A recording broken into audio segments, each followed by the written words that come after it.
Hi, we're Ariel. And Michelle, and we're We're the the board Board game Game Tutors. tutors. Today we're going to be doing advanced concepts for the expansion, The Wizard's Tower, from the board game Castle Panic. Let's go ahead and get started. All right. So in this video we're going to be covering primarily Mega Boss monsters. In the last video that we did, we covered all the new monster tokens. And here, this cheat sheet card comes with the game. This shows you everything that we talked about in the previous video, but obviously it's an abbreviated version. So don't rely on this for every single rule regarding those characters, those particular monsters. So, but this is just a quick reference guide. Mm-hmm. And on the opposite side, not there, but there, there's the Mega Boss monsters. These are different from the boss monsters, which are in the base game of Castle Panic.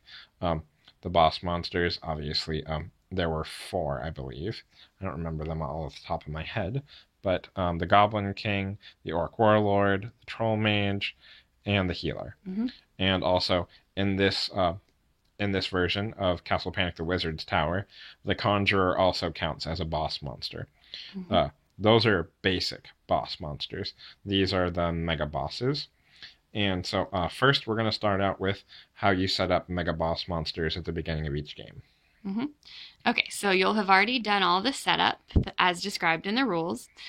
And you'll even have put the monsters in their starting spaces in the archer ring all around the board. In space 4 archer, space 5 archer, space 6 archer, etc. Mm-hmm.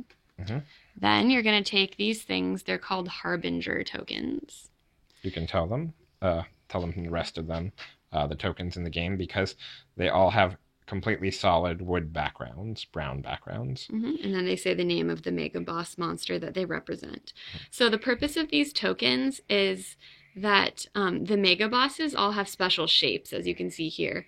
And so when you're reaching into the bag to pull out the monster tokens, you don't want to be able to tell from the shape where there's a mega boss, because then you can basically choose when to pull it out. So they didn't want you to be able to do that, obviously. So instead, we have these Harbinger tokens to go in the bag so that they'll feel like the same size and shape as the other tokens, and therefore you won't be able to tell when you're pulling out a mega boss token. Mm-hmm. So the setup for this is... Basically, you're going to choose randomly. So you're going to turn them over and mix them around. And then the typical thing is to choose 3 mega bosses to put in the game. And you won't know which ones you're choosing, so that's part of the fun. So you just mix those around, etc. Then you pick this one, and this one. So if you're playing the shorter version of the game, they give you rules for a 1-hour version, and that one tells you to just take 2 mega bosses, which helps to make the game shorter. Basically, in that version, you just have fewer tokens in the bag in order to make it shorter. So in that situation, you do 2, and also it's just another way to modify the difficulty. So if you wanted to make it easier, you could do fewer mega bosses, and if you wanted to make it harder, you could do more. And so one important fact about these Harbinger tokens is, so 3 is the standard number. You would take those 3 and then grab the black bag. Obviously, all the monsters are already on the board for the starting setup. You would take these 3 that you have chosen and put them in the black bag and shake them all around. Mm-hmm. However, these 3, you don't get to see what they are. You take them, you put them off to the side of the table, and they're just there. Mm-hmm. You don't because obviously if you knew what these 3 were, then you would know what these 3 are. Right. By logic, obviously. Yeah, process of elimination. So these 3, just stack them, put them to the side, and don't mix them with your discard pile over here. Just take them and put them far away. Yeah. Put them next to the owl. You don't need them for the rest of the game. So these 3 would be taken and put into the game. If you're curious, we happen to draw the Hydra, the Warlock, and the Basilisk in this particular example. Mm-hmm. All right, so let's put these aside. Okay. So the reason that you didn't put them into the draw bag before you set out the monsters for the beginning of the game is that you're never going to have a mega boss come out at the beginning of the game. That would be kind of crazy. So yeah, you don't do that. Mm-hmm. So then when as we said, when those tokens get drawn, then you'll basically switch them out with the appropriate mega boss token. Mm-hmm. All right, so that is that. Let's go ahead and get started on each of the Mega Boss monsters. Okay, so this card gives you the basics. First, we have the Basilisk. When drawn, all players discard to a hand of 2. While in play, all players skip phase 2 of their turns. So, the Mega Boss monsters, they have 2 powers, potentially. One is a power when they are drawn, so when you draw them out of the black bag. And so let's say we drew this Harbinger token for the Basilisk out of the bag. Then this Basilisk would go, you would take this one, put it off to the side of the board. It never gets mixed in with the discard pile. This is just a small discard pile, but it never gets mixed in with the discard pile of other monsters because it's a Mega Boss Harbinger token, so obviously it doesn't get mixed in. However, you would take this Basilisk off to the side of the board. You have to keep all 6 of these Mega Boss monsters handy because you don't know what you're going to draw, like we said. So you take this Basilisk and you put it on the board. Now it has 2 powers. The first one is... So first, it says, when drawn, all players discard to a hand of 2. So that means every player has to choose all but 2 of their cards to get rid of. So that includes wizard cards and regular castle cards. So if you already have 2 cards in your hand, you're good. You don't have to do anything. But if you have 4, if you have 5, if you have 3, you have to eliminate everything except 2. Right. And then that's only for right when the Basilisk comes out. It doesn't change the hand limit. It just adjusts at that point, and then you'll be able to draw more cards the next time it's your turn. So on your next turn, when it's step 1, draw up, that's when you would draw back up to the hand size that you currently have. In a 2-player game, it would be 6. Right. Right? And then the second half of the Basilisk's power. So while in play, all players skip phase 2 of their turns. So phase 2 is when you discard and draw 1 card. And in the Wizard Tower expansion, this is when you have the option of choosing a wizard card instead of a regular castle card. So when the Basilisk is in play, you don't have the option of drawing any new wizard cards.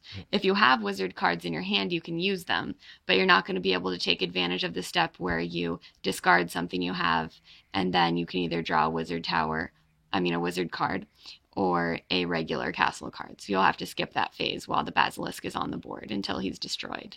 And that step is completely eliminated, so you can't even get castle cards either. Right.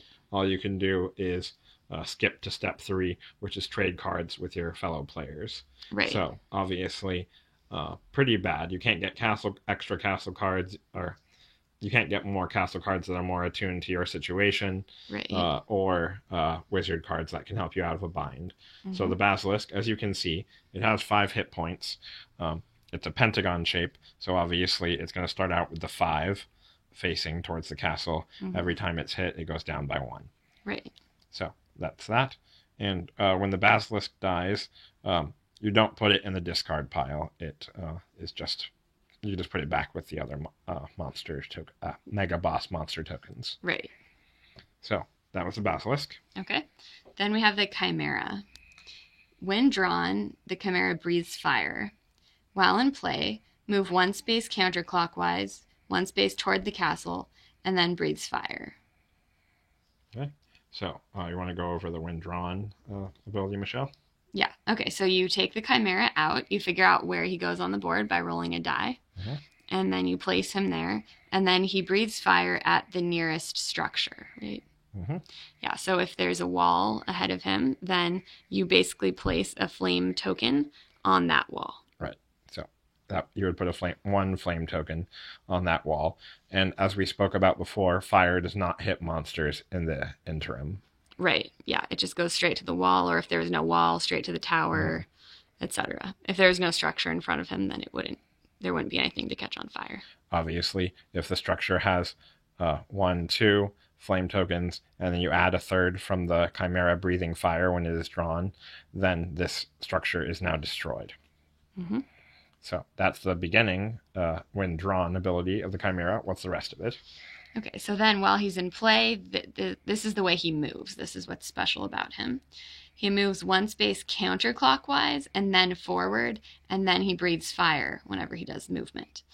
So during the movement phase, you're going to rotate him counterclockwise, so toward the number 4 in this case. And then he goes forward, because that makes sense. He just would normally go forward. and then he breathes fire. So in this case, there's a wall in front of him that would receive 1 flame token. Right.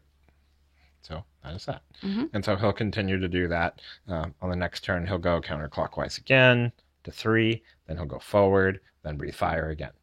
So Yep. Obviously, if there's nothing in the way, the fire doesn't touch anything because that part of the castle has already been raised. Yeah, so in this example, it would just go straight through and nothing would get caught on fire. Mm-hmm. So, yeah. And then basically, once the Chimera gets inside of the castle, so once it first enters the castle, he doesn't quite fit in that little piece of the triangle right there. Yeah. That triangle piece right there. So his special movement is no longer special movement. It just goes normally clockwise once. Yeah, as soon as he's in the castle, specifically. And this is the case usually with all of these Mega Boss monsters. Once they're in the castle, they don't do special movement anymore. Right. So that is the Chimera. And he has how many hit points? 5, because he's a pentagon. Yeah, so he's obviously rather difficult to destroy. Mm-hmm. That was the Chimera. Mm-hmm. Next one. Then we have the dragon. When drawn, the dragon breathes fire. I'm sure you were shocked by that statement. So that would just be like the Chimera, that you put a flame token on the first available structure in front of him. And he has 5 hit points, just like the Chimera, because it's a pentagon. And then he has some special movement, some very special movement. So while in play, moves by die roll. So whenever movement happens, you need to roll a die in order to see what kind of movement the dragon does. So we've got this whole chart that tells us what happens. So let's see. First, if you roll a 1, he's going to move 1 space clockwise, and then he's going to breathe fire. Okay, so 1. So clockwise, he'd move toward the 6. So you go to the 6, and then he breathes fire. So he would breathe fire toward the castle. There's nothing there, so that would just be that. All right. Then if we rolled a 2. If he rolled a 2, then he would move 1 space forward and then breathe fire. Okay. So that's pretty simple. So, and actually 2 and 5 are the same. So if you roll a 2 or if you roll a 5, he would just go forward and breathe fire. Okay. How about 3? Then for 3, no movement, but he breathes fire. So in this example, he would stay where he is, but breathe fire. In our experience, sometimes he does that a lot, and it's rather annoying. Then number 4, moves 1 space backward and then breathes fire. Back 1 space, and then he breathes fire. Wonderful. And it can be really frustrating if he gets stuck in the forest because you can't attack him in the forest. That has happened to us before. Right. One time we were playing this game, and the dragon just stayed in the forest turn after turn after turn after turn, and breathing fire. It was really annoying. Yeah, and we had the barbarian waiting in order to take him out because barbarians can destroy mega boss monsters automatically. So all of these mega boss monsters, Basilisk, Chimera, Dragon, Hydra, Necromancer, Warlock, they are all vulnerable to the barbarian, but the barbarian cannot attack them if they are in the forest. Exactly. So in our theory, in that game, the dragon was scared of the barbarian and just kept breathing fire from the forest. So that was, I believe, 4. Yeah, so we went over 4, and then 5 was the same as 2. And finally, for 6, the dragon moves 1 space counterclockwise and then breathes fire. So he just goes to the 4. So he loves to breathe fire, as you can see. He's a dragon. He doesn't know any better. And also, something else that you need to know, the dragon, even though he has a blue background, he is not a flying creature. Right. So that is an important fact for you to know. Yeah, the rules for flying creatures don't apply to him. So he's able to be hit by more things. He's probably just big enough, I guess. He's close enough to the ground or something. He's pretty humongous, so... Yeah. All right, so that was the dragon. Okay, then we have the Hydra. For each point of damage to the Hydra, 2 imps appear in the forest in the same arc. And as you can see here, the Hydra has 4 hit points. It's kind of rounded, so I don't know. It's a rounded square. I was going to call it a square, but yeah, it's not quite. So. So in our previous video, we went over imps, and we mentioned that there's one mega boss that brings imps onto the board, and this is that mega boss. So you've probably heard of how Hydras sprout new heads when their heads are destroyed or something like that. You can see it has multiple heads. And so the way this game simulates that is that imps appear on the board. It's kind of like they're the replacement heads or something. It's not completely logical. But so every time you do damage to the Hydra, every 1 point of damage, you're going to take 2 imps and put them in the forest in the same arc. So most likely they'll be behind. Well, yeah, because if you're attacking the Hydra, he's not in the forest. So they'll be following behind him, essentially. So if this Hydra was in the archer range in the 5 arc, and then it was attacked with an archer, it would go down to 3, and 2 imps would appear in the forest right behind him. Yeah, so it kind of punishes you for hurting him, but of course you need to hurt him. So you're going to want to hurt him as quickly as possible. One thing that you definitely want to take into consideration is the fact that since there's such a negative effect against hurting the Hydra 1 point of damage at a time, you really want to use the Barbarian against him, or a particular combination of cards. So that way, if, for example, let's say he had 2 hit points left, and then you used a particular card combination using new cards from the Wizard's Tower to deal multiple damage to him all at once, then, or even in 3 or 4, but most likely it'll happen when you're at 2 or 3, then if you can kill him in one move, like one attack pretty much, then he summons no imps behind him. So if you used a combination that dealt 1-2 damage, then he would be dead. No imps would appear on the forest. Right. So basically with the finishing blow, no new imps come in. And so that would work with the Barbarian, right? If you use the Barbarian to destroy him in one go, then there would be no imps on that from that attack. So obviously the Barbarian is going to be a very key player in your games of the Wizard's Tower because, like we said, he can take out Mega Boss monsters. So that's a really important fact. And some of the Mega Boss monsters have some really negative effects. So you want to seriously consider that. Yeah. When we were playing this game without the expansion, we would tend to use the Barbarian quickly and not really hold on to him because that seemed like the best way to win. But in this game, we tend to want to hold on to the Barbarian because we know Mega Bosses are coming. Yeah, at least 3 if you're playing the regular rules. So then we have 2 more Mega Bosses left. The first is the Necromancer. You can see him right there. He looks rather odd. So when drawn, move 2 randomly selected monsters from the discard pile to the monster draw pile. So if you know anything about necromancers, they supposedly can raise the dead or something along those lines. Necro, death, or I'm not sure the exact root word, but it has something to do with death. Yeah. And so that is pretty thematic here, that you're going to take 2 monsters from the discard pile that you take without checking what they are, and you're going to put them in the draw pile, so they're basically in line to come back on the board. So as you can see over here, in this example, we have a pretty small pile, but this is our discard pile for all intents and purposes. So basically, you would take 2 randomly from this pile that's face down, and that's the reason why you keep it face down, is because you don't know if you're going to get the Necromancer in any given game. So you would pick 2, let's just say these 2, you would put them back into the black bag. So now these 2 that we drew are now eligible to come back into the game again. And like we've explained in our previous videos, the game isn't over until the black bag is completely empty of monster tokens. Right. So for this reason, in the rules inside the rule book, basically, whenever you get monster effects, green monsters move, trebuchet, boulder, that sort of thing, all of those effects are not mixed into the discard pile. They are effects. The Necromancer can't bring effects back from the dead.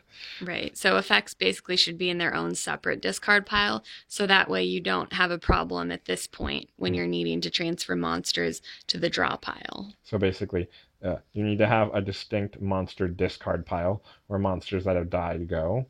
You also have a different pile of the 3 Harbinger tokens you didn't use and the 3 Harbinger tokens that you do use. Obviously, that's going to come out as the gameplay happens. You keep these separate. Don't mix them into here. That's not part of the rules. And also, you have a separate discard pile for monster effects. Yes. So just keep that in mind. All right? And then the second half of his statement. So the Necromancer is destroyed when it attacks a structure, and returns one slayed monster from discard to draw pile for each point remaining. So this one might need a little bit of an example.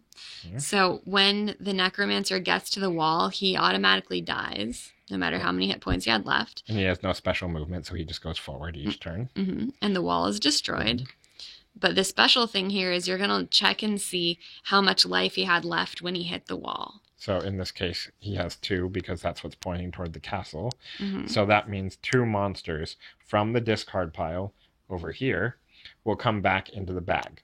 So when he is drawn, he automatically draws 2 monsters. But now when he dies, and if he dies killing a structure, then, not killing a structure, but breaking it down, another, however many life points he has left, those will come back into the black bag.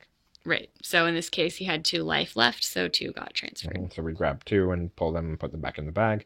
Obviously, you do not want to let him with full health hit your tower, hit one of your structures. Right, because that'll bring back 4 monsters. Mm-hmm. And that's not cool.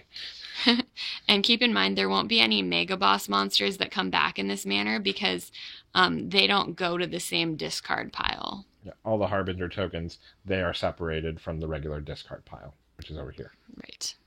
And like we said, also to avoid confusion, you should also make a separate pile for monster effects.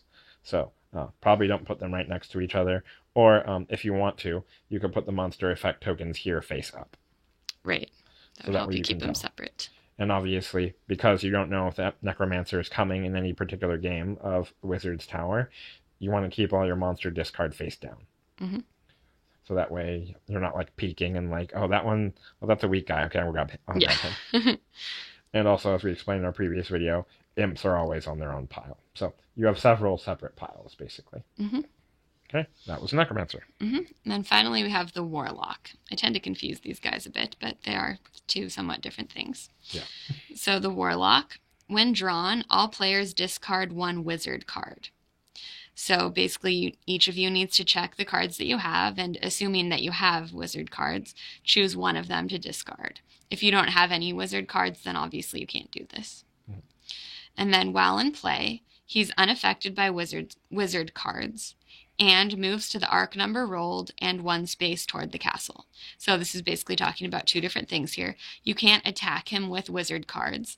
So unlike with the Basilisk, you will still be able to swap cards in your hand for wizard cards. You'll still be able to do phase 2 from the order of play, as we can see over here. But you just won't be able to use those wizard cards on the Warlock because he's obviously some sort of wizard himself. And so I guess he knows how to block the wizard's magic. Mm-hmm. And his special movement, basically, so when you first roll, you roll die, 4. So he would go with his number 4 side because he has 4 hit points facing towards the wizard's tower, not wizard tower, but the castle. And then you would roll again when he moves, 2. So he would go, I can't quite reach, but let's just pretend. He goes all the way to 2, and he moves forward 1. Yeah, so he started in the forest. Now he moves forward 1 so that he's in the archer ring. Yeah. So he has special movement. Basically, just think of it as the Warlock has teleportation. The Necromancer brings guys back from the dead.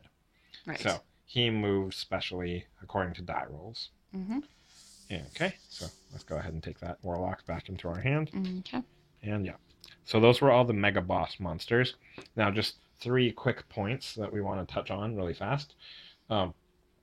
So the 3 Mega Boss monsters that have special movement are the Chimera, the Dragon, and the Warlock. So obviously, these ones, they follow their special movement. So if you, for example, get Green Monster's move, and the Warlock just happens to be anywhere in the green arc, anywhere in the green color, obviously. I said arc, but that counts too. But he would follow his special movement rules. So if you draw Green Monster's move, you would follow the same rules, which are, Michelle? So for moving the Warlock, he moves to the arc number rolled and 1 space toward the castle. So you always roll a die in order for him to move. Mm-hmm. That basically shows where he switches to, and then he goes forward. Mm-hmm. The Dragon. So for the Dragon, that has that complicated chart. the chart here. So you roll the die and then you check and see what it says. And he usually breathes fire after he moves. So that would still apply when he moves for any reason. And also the Chimera. And then for the Chimera, you just automatically move him one space counterclockwise and then forward. Okay. And so that's important. And also, one fact that I forgot to touch upon, when you move the dragons and the dragon and the Chimera, if they have flame tokens on them, for example, and they're on fire themselves because you set them on fire, you fought fire with fire. That's a really bad joke. But so you set them on fire, and let's just pretend this Chimera was on 1 health. Okay? So let's just pretend he was there, and he was on 1 health. So he would do his special movement. So he would go forward and counterclockwise. And so we end up in the swordsman ring. He only has 1 health left. So because he is on fire, he would die and not breathe fire at the nearest structure. Okay, so he basically dies before he has a chance to breathe fire. Because breathing fire in between, so movement would happen, so special movement for the dragon and the Chimera, because they're the only ones that breathe fire. They breathe fire after they move. But if moving kills them, they don't breathe fire. So that's one special note that you need to take note of. So that is that. Second, if Mega Boss monsters ever move because you play a special card, a special castle card, which we're going to describe in the next video, or a special wizard card, if Mega Boss monsters ever move because of something a player does because of a card that they play, special movement does not come into play. So the Warlock, the Chimera, and the Dragon would not follow their special movement if they were moved by the players using a card. Right, so like if you use Drive Him Back, which I think is from the original game, it just would drive them back. It wouldn't, nothing special would happen. So the dragon, if he was right there, Drive Him Back would push him all the way back to the forest. So that would be that. And the last thing that I wanted to say regarding Mega Boss monsters is the fact that while you would desperately wish this would be the case, they are not hurt by giant boulders, flaming boulders, or trebuchets. So, even though the dragon's flying, the trebuchet would not hit him. Same thing for all the other boss monsters.